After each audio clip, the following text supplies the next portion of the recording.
আসসালামু আলাইকুম। মালয়েশিয়ায় বিদেশি কর্মীদের স্বাস্থ্য পরীক্ষায় জালিয়াতি রোধে নতুন উদ্যোগ। বিস্তারিত জানতে সম্পূর্ণ ভিডিওটি মনোযোগ সহকারে দেখুন, কেননা এটি একটি মালয়েশিয়া প্রবাসী ভাই ও বোনদের জন্য গুরুত্বপূর্ণ নিউজ হতে যাচ্ছে। নিউজটি জানার আগে অবশ্যই আমাদের চ্যানেলটি সাবস্ক্রাইব করে পাশে থাকা বেল বাটনটি অন করে রাখবেন পরবর্তী ভিডিওর জন্য। মালয়েশিয়ায় বিদেশি কর্মীদের স্বাস্থ্য পরীক্ষায় জালিয়াতি রোধে ব্যাপক সংস্কার হতে যাচ্ছে। এর মধ্যে উল্লেখযোগ্য হলো বায়োমেট্রিক ভেরিফিকেশন বা আঙ্গুলের ছাপ গ্রহণ বাধ্যতামূলক করা।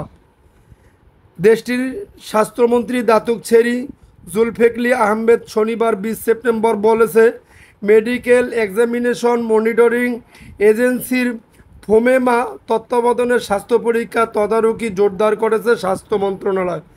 এসব পদক্ষেপের মধ্যে থাকবে আঙ্গুলের ছাপ ভিত্তিক শনাক্তকরণ ব্যবস্থা চালু এবং বিশেষজ্ঞ চিকিৎসকদের দ্বারা পরীক্ষার ফলাফল পর্যালোচনা।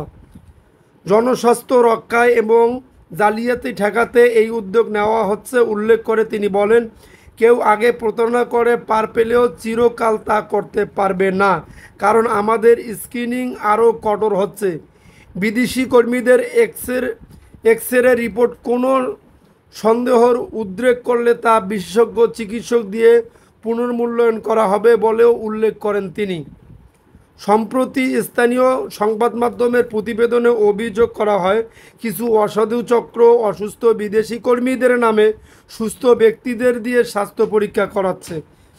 ফোমেমার প্রধান নির্বাহী কর্মকর্তা ডক্টর মোহাম্মদ আফিক ফারহান মোহাম্মদ হানিফ সতর্ক করে বলেছেন, এসব জালিয়াতির কারণে সংক্রমণ রোগ ছড়িয়ে জনস্বাস্থ্যের জন্য ঝুঁকি তৈরি হতে পারে।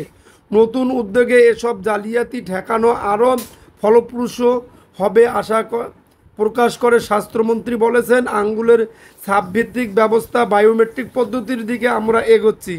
এটি ধারাবাহিক উন্নতির অংশ। নতুন ব্যবস্থার কোনো দুর্বলতা থাকলে তা দ্রুতই নির্মূল করা সম্ভব হবে।